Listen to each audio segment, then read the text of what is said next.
Okay, so we decided to switch around the two units we did this week. 8.1 and 8.2 are their own unit, and 8.3 and 8.4 are their unit. So we did the harder unit first, 8.3 and 8.4, that's done. Okay, so now 8.1, 8.2, what we're looking at is basically solving triangles. Right?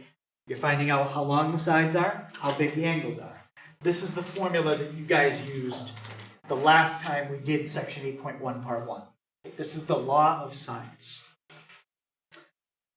So, just a couple reminders about the law of sines. It's used to solve 3 types of triangles. The first type you can use it for, and you already have this in your notes from the last time we did it, but it was a while ago. You can use it if I give you an angle, a side, and an angle. That would look, let's do it over here. That would look like this. Angle, side, angle. So you have 2 angles and a side. Specifically, the placement of the side is between the 2 angles. In this case, it connects them. So that's one type of problem you can use law of sines for. Right? And we did that last time. Second type of problem you can use it for. Angle, angle, side. Or you could also say side, angle, angle. It's the same thing. This kind of triangle, you would be given an angle, and a side. So it's the same pieces of information, but they're in a different spot. Angle, angle, but I'm not giving you the side that's between the angles. I'm giving you one of the other sides. That's still a problem that falls under law of sines. The third type, that's side, side, angle. Or you can write it backwards as, no, I'm not going to write that. So if you write it backwards, we don't do that. It's not nice. We're going to write it as side, side, angle. This is the type that's tricky. This is the type that's a pain in the, there you go. So because if you solve it, you can end up with 0, 1, or 2 solutions. Depends. So here is a side, side, angle problem. Let's say you had 12, 13, and 15. Now that might not even work. Might not even be a real problem. I have to check it out. But it is a side, and an angle. So remember, 3 things that can happen here. One solution. We studied that last time. Okay, so we went through it, checked it out. Second solution didn't work. The 2 other things that can happen is what we're going to look at today. You could get 2 solutions, or you could end up with no solution. And this is all stuff we said all this before. I'm just saying it again. So what we have to do is make sure we remember side, side, angle is the type you can get the 2 solutions. We have to remember how to get the second solution, and then we have to check if it works. So since we did the 1 solution on the last test, you can probably expect to see a 2 solution and a no solution on this test. Right. So quick review of law of sines. Any questions? Remember, when you use the law, you only use 2 parts of the law at a time. Either the first 2, the last 2, or the first and the last part. And you end up with proportions where you cross multiply. That's the key for pretty much everything with this, cross multiply. All right, so let's draw this out and see what kind of triangle we have.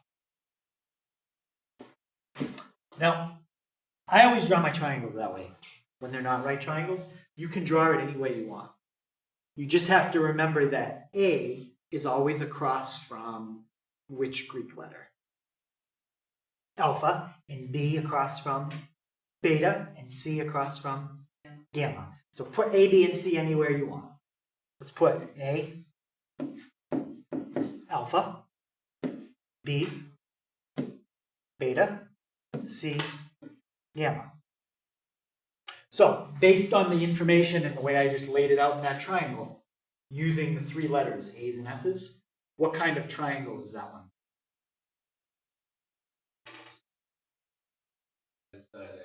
Yep, you know two sides and an angle, and the angle that you know is not where the two sides meet. If the angle was right here, the one I just clicked on, that would be side angle side, and you can't solve that with law of sines. Okay, we'll talk about side angle side tomorrow. Okay, so another way that you could have figured out that this was law of sines right off the bat is there's a full row. Anytime your table has a full row in it, that tells you without even a diagram, it's law of sines. And the fact that it has an empty row and no way to get anything in that row tells me that it's the worst case of law of sines, where I have to check for the second answer. Now, you have three things to find, and you don't have any choice here in the order you do them in. What do you have to try to find first?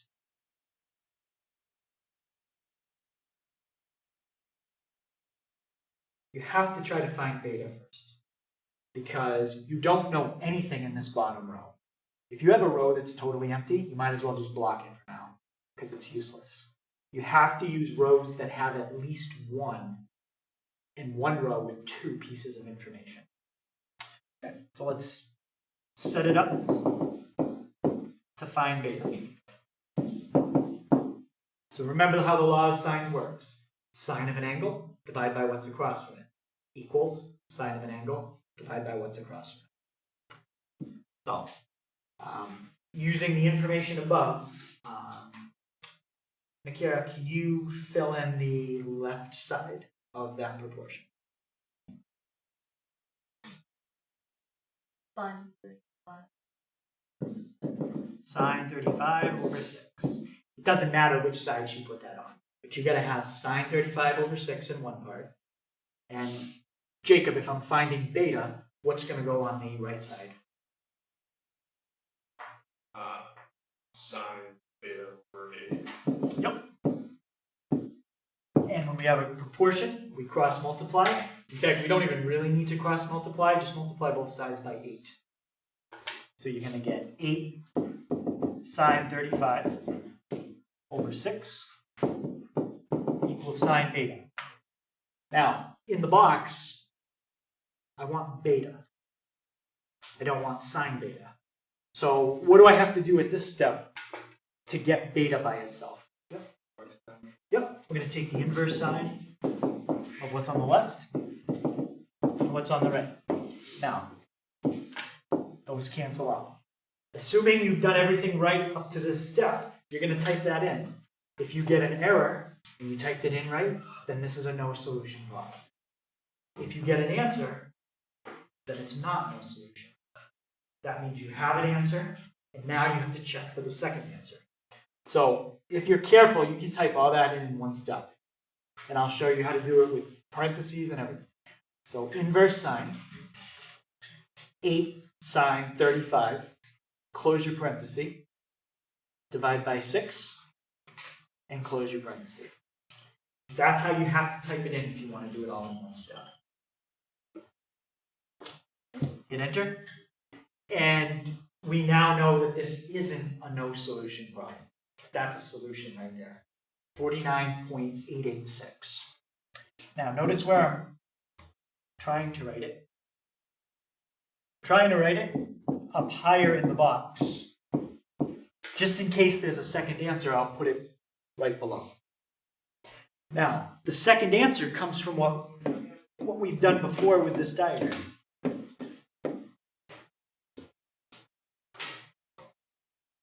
Originally, you had 8 sine 35 over 6 equals sine beta. 8 sine 35 over 6, if you just did that part out, that's a positive number. You could do it out in chat. We got an answer in quadrant 1. What other quadrant is sine positive in besides quadrant 1? 2. I need that answer. So once you have your reference angle, What do you do with it to get an answer in quadrant 2?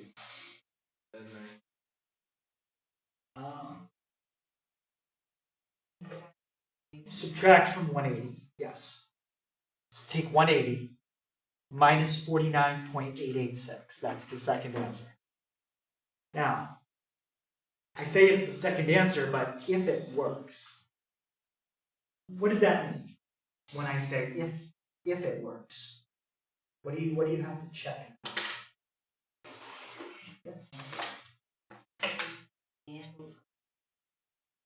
Specifically, the 130 and which other angle? The 35. You were given the 35, so we know that that's right. Can you fit 35 and 130 in the same triangle? And not go over 180? Yes. So that second answer works. If that second answer was like 170, then I would say no, because 170 plus 35 is over 200. That's too big. So this time the second answer works. So beta 1 is 49.886. Beta 2 is 130.114. From this point forward, we're now solving two problems at the same time. Okay? We're not doing one problem anymore. Now we're doing two. We're using the same table to do both. We're just organizing all our information in one spot. So if you've got two answers for beta, what else do you think that means here? Two answers for everything. Not two answers for what was given. What was given is what was given. That information is done. But the information that you don't know, everything is going to have two answers. So if I was grading this kind of problem, this would count as 6 questions because there's a lot of work to it. So this would be 6 questions on the test. Okay. What I'm going to do now is I'm just going to highlight in 2 different colors the 2 problems that we're doing. Okay. Well, you know what? Actually, even better, I think I'm just going to put a dot in color next to it. So let's go like this.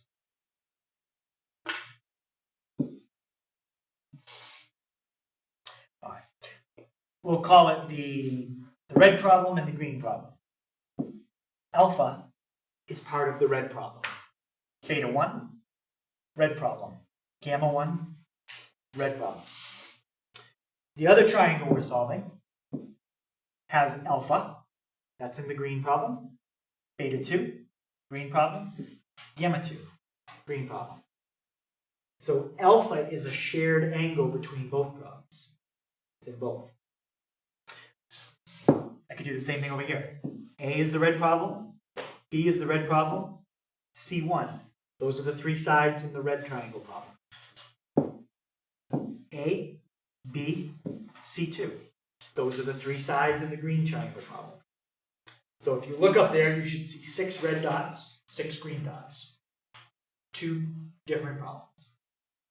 Okay, let's look at gamma 1. Based on the angles I have, Kea, how am I going to get gamma 1?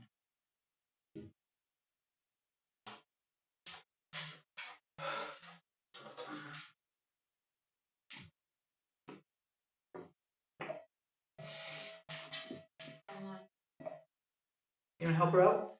How are we going to get, think about, what do all the angles have to add up to? They all have to add up to 180. So how can you use that fact to get gamma 1? Alpha plus beta 1. That would, or, well, no, then take 1, subtract that 1. Get, So 180 minus the 2 angles that we already have. 35 plus 49.886. 86. Right. So that means gamma 1 is 95.114. Now you finally have a piece of information in the last row, which will allow you to find C1. Because now you know gamma 1. But before I do C1, I like to just finish off the angles. So let's get gamma 2. So Kaya, based on what we just did for gamma 1, do you see how I would get gamma 2?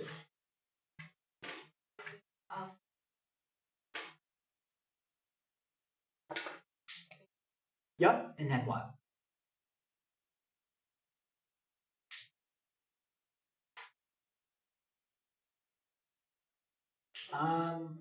So we can't just add alpha and beta 2. You have to add them and then do something else first.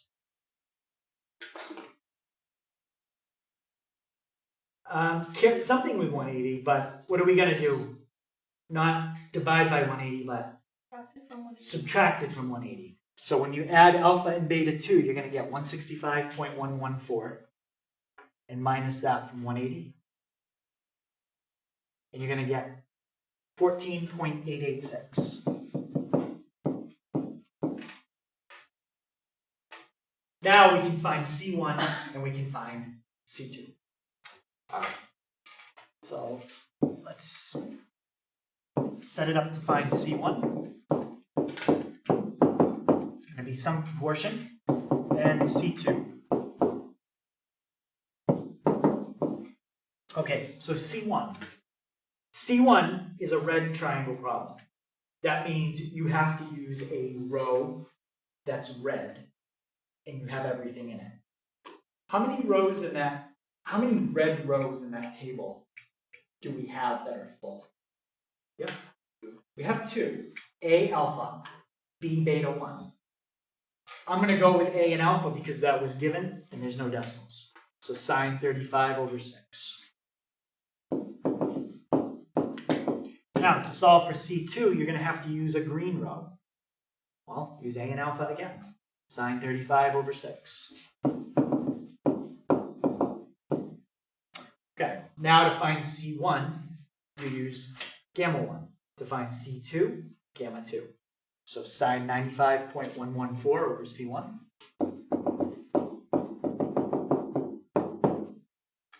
And what's going to go on the other side to find C2? Sine of what over what?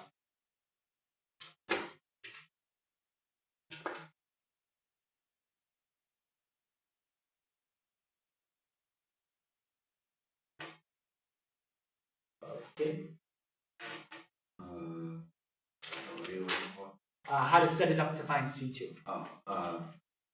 We sine of 35 over 6 equals sine of 14.886 over C2. 14.886 over C2. Okay, and now for each one of those, Sam, what's the name of the thing that we do to get C1 by itself? Cross multiply. Cross multiply. So it's going to be 6 sine 95.114 over sine 35. Okay, type that in, and that's your answer for C1.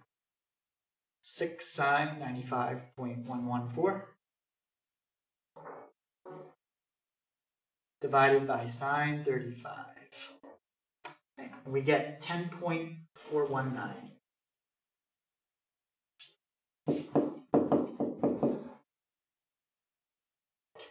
Okay, and for C2, Jacob, can you tell me what C2 is going to look like for what I need to type in on the calculator?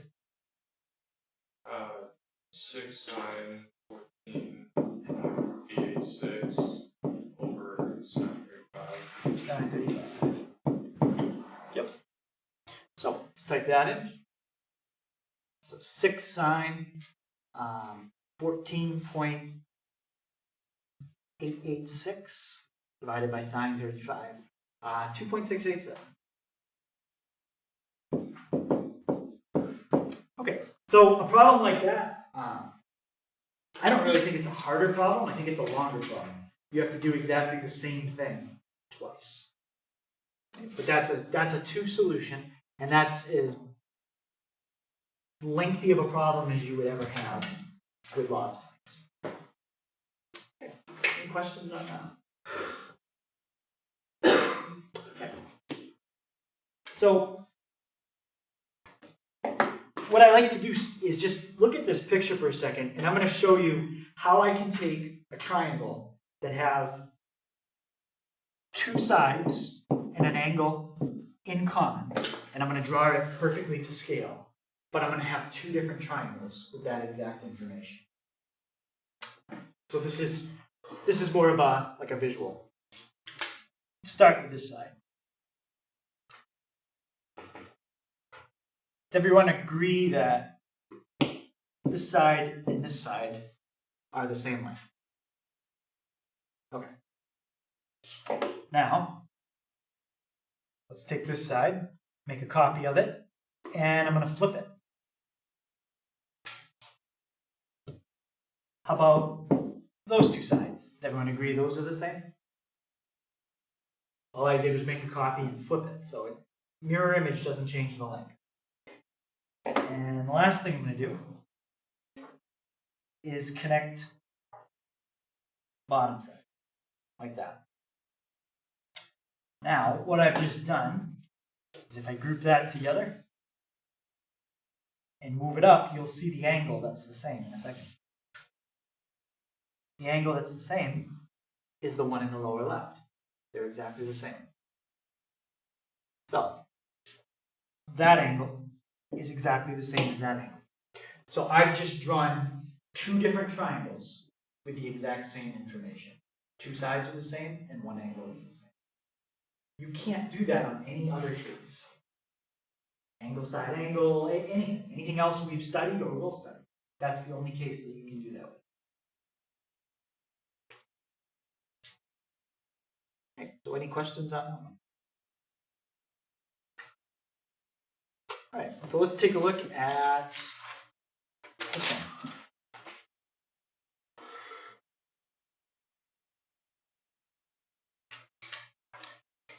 All right, so looking at that one, without a diagram, can somebody tell me how we know that it's law of sines?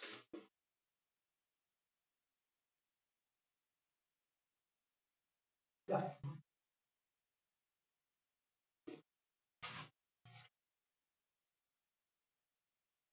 Seeing it. Yeah, we have a full row, so it's law of sines. And we have an empty row. So whenever you have that, it's the case where you got to check for two solutions. And Nakira, what am I forced to find first here?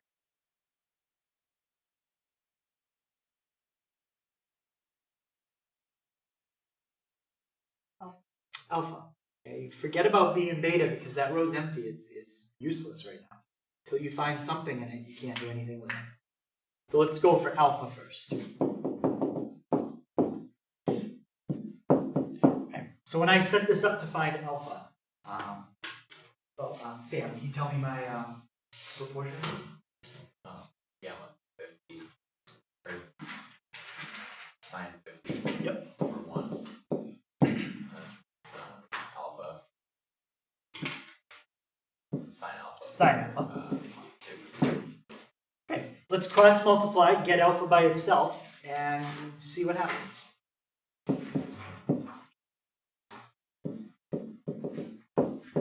So if you multiply each side by 2, you would have 2 sine 50 equals sine alpha. And then I'm going to take the inverse sine.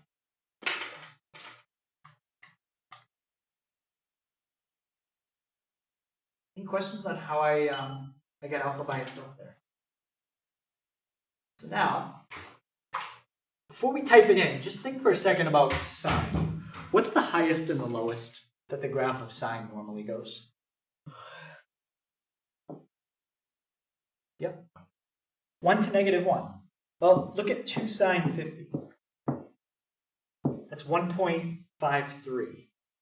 So you're trying to take the inverse sine of a number that's not in the domain of inverse sine. So when you do that, you get an error, which means this is a problem that you can't solve. Right? So there's no solution for alpha. And if there's no solution for that, then you can't add it to 50 and subtract it from 180. So there's no solution there. And if you can't get beta, you can't get the side that's across from it either. So there's no solution. Basically what this means is if you tried to draw this as a triangle, the sides wouldn't meet. It might look something like this. No matter what you do, you'll never be able to make these sides connect because you would not be allowed to change this angle because that would be given to you in the problem. You would not be allowed to make this side longer or change the length of this side because those would be given in the problem. The only things you would be allowed to do is make this bottom side longer or shorter, and you could change this angle at the top. So you could turn that side. But no matter how you turn that short side, it's never going to connect to the bottom. Right? So it would never close.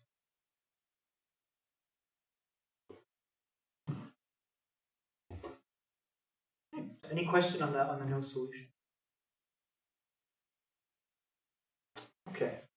And then the last two are word problems. So we've got the Coast Guard station problem or the height of the mountain problem. Which one do you want to do? We'll let Kay in there. You're gonna choose our destiny here. What do you want to do? You can do it first. The height of the mountain problem? Sure. We'll do that. So to measure the height of a mountain, okay, the way this is going to work is a surveyor is going to measure something in two different spots. It's kind of like if I wanted to know the height of a tree. I could stand like 50 feet away from it, and if I use what's called a transit or something that can measure an angle, I could measure the angle to the top of the tree from where I'm standing. Now, if I back up from something and measure the angle, what happens to the angle to an object that's above you as you back away from it? Like the light. Now, if I'm right here, here's the angle. If I start to back away from it, the angle changes. How does the angle change as I back away?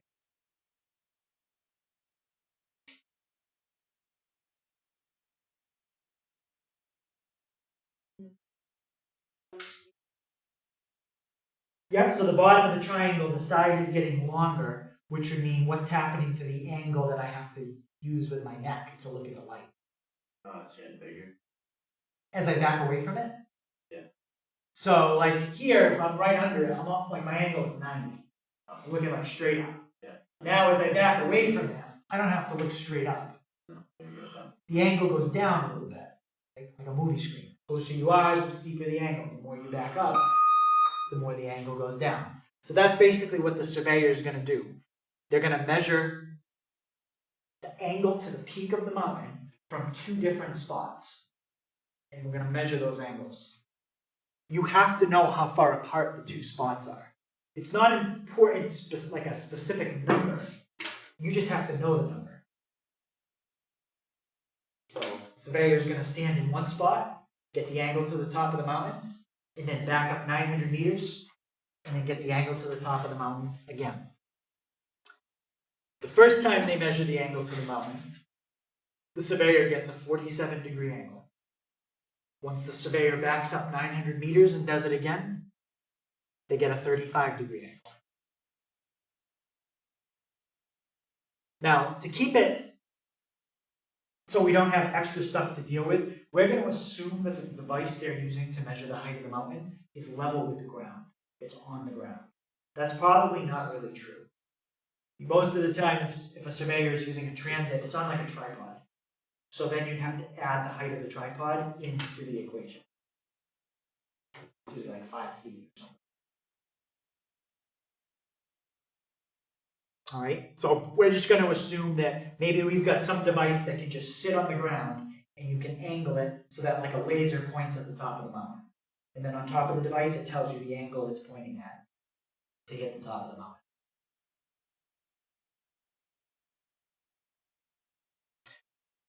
Okay, so there's a lot of information there.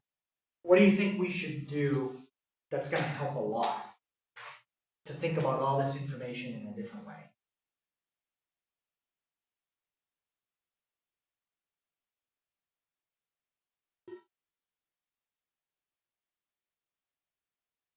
suggestions, what we do. We pretty much do this anytime we have a word problem. Yep. Like draw a triangle. Yeah, we're not gonna necessarily draw a triangle, we're gonna draw this scene. And somehow a triangle will just happen, right? So we're gonna draw the objects in the word problem and see if somehow good things happen. So, what's one thing that we need to put in our drawing? A tree? So I gave an example of a tree, but what's the surveyor actually measuring? A mountain. So we need a mountain, but if you want to put a mountain in the scene, what else do you need? You gotta have the ground, right? So let's put the ground. Start with that. And it said level ground. That was the last sentence of the problem. And now we could put a mountain in there. Okay, there's our mountain. And the surveyor is going to measure the angle to the top of the mountain from two different spots. We know how far apart the spots are. What did it say in the word problem about how far apart the two sightings were? 900? 900 what? Meters. Now, I'm going to draw dotted lines that represent the angle the first time, and then the angle the second time. So, angle of elevation, that's the term they use. Angle of elevation is the angle between the ground and something that's angled off the ground. Okay, like if you had a cannon, you angled it, that would be the angle of elevation of the cannon from the ground. The first time, what's the angle of elevation the first time?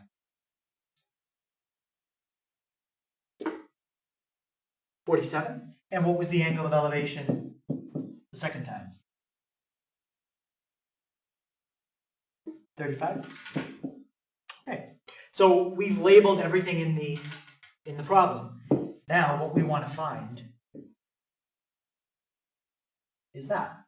That's the height of the mountain. So we've got a couple triangles kind of going on here.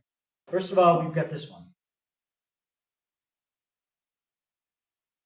which is a nice triangle because it has a 90-degree angle on it, and it contains what we want to know in the problem.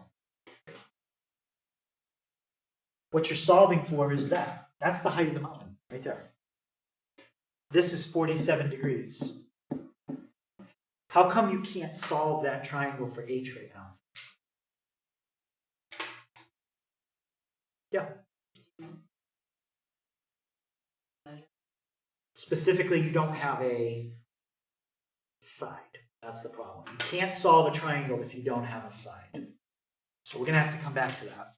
We have to find a side first using some other information. Where is there another triangle in this problem?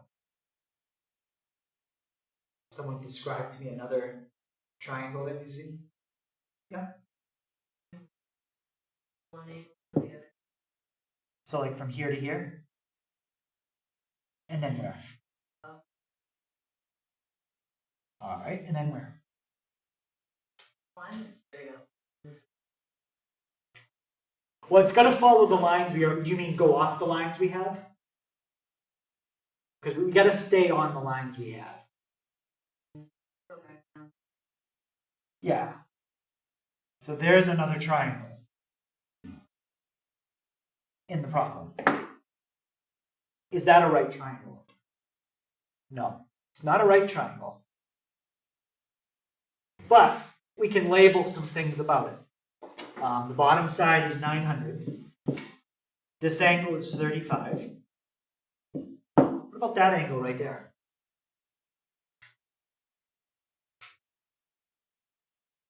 Yeah.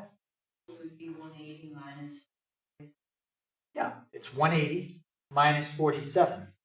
So this angle is 133. This angle I thought I labeled was 35. Now, this is angle, side, angle. That's a law of science problem. Okay? So we're focusing on the green triangle for now. What else could I find in the green triangle right away? and I need this to make it so if I was going to write it in a table, I would have a full row. Right now, I don't have a full row. It's like if this was my table, you've got something like an angle here, and a side here. Yep. Right. You can get the third angle because you have 2 out of 3, and then you'll have an angle and a side across from it, which means now you'll have a full row if you were going to write it as a table. All right. So if we add those up, 133 plus 35, that's 168. Subtract from 180, and that's 12. Now, what I'm interested in one of the sides in that green triangle, because then it'll help me do the red triangle. Which side do you think I want to figure out in the green triangle? There's 2 I don't know. I do not need both. I only need 1.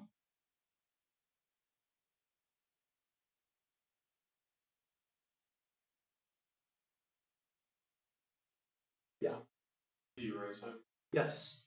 Because if I can find, I'll fix the 12 in a second, but if I can find the triangle on the right side, or the side on the right part, the green triangle, that's the hypotenuse of the red triangle. They're the same thing. And then, once you know that, then you can find the height very easily. So let's find this side in green, and let's call it x. So, find x. So what could I put on one side of my proportion? I need side of an angle, and then divided by what's across from it.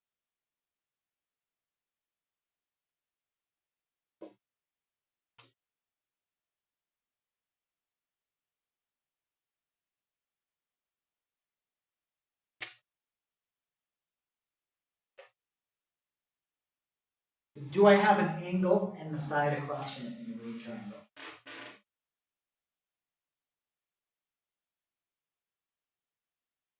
Yeah, which one, Emily?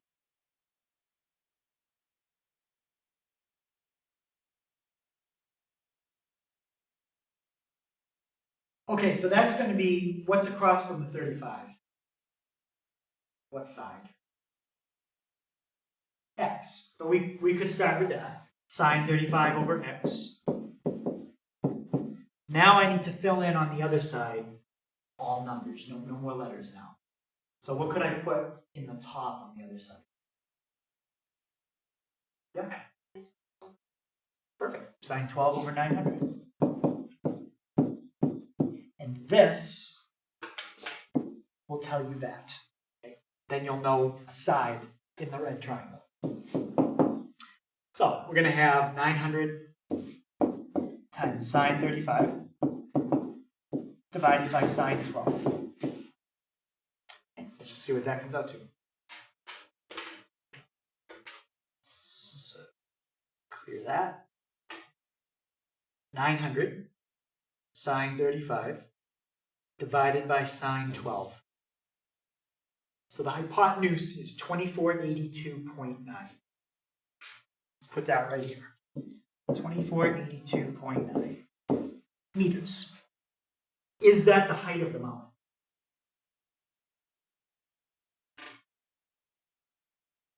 What do you think, Sam? Yes. No. Yeah. No, that's just the hypotenuse in that red triangle. That's this line right here. That's just an imaginary line that the surveyor pointed a laser at the top of the mountain. But now we can find the height. We've got this, we've got that, and we've got that. And it's a right triangle. So we can go back to using what we know about right triangles. We don't even need law of sines and cosines again. From the perspective of 47, what do we call the side that's farthest away? Opposite. And what do we call the side across from the 90? Hypotenuse. Out of the 3 main trig functions, sine, cosine, and tangent, which one is opposite over hypotenuse? Yep. So the sine of 47 equals opposite divided by hypotenuse.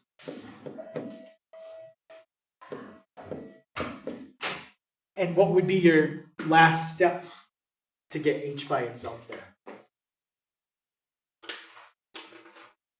Yeah.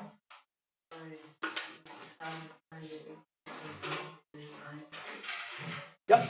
Multiply each side by 2482.9. So 2482.9 times sine of 47.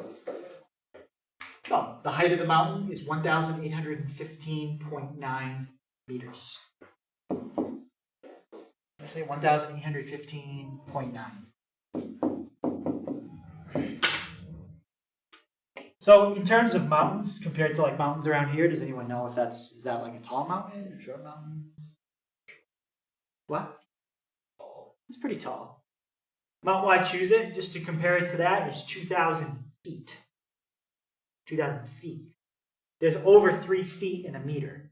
So if you wanted to compare the height of Mount Wachusett in feet, it's probably around 600 something feet. So this is much taller. If you triple that and then add even more, that would be how many feet it would be. So that's a little under 6,000 feet, which for mountains around here, that's pretty tall. There's only one mountain around here that's over 6,000 feet. Mount Washington. So that's very high. If you compare that to like mountains out west, that's like a little baby.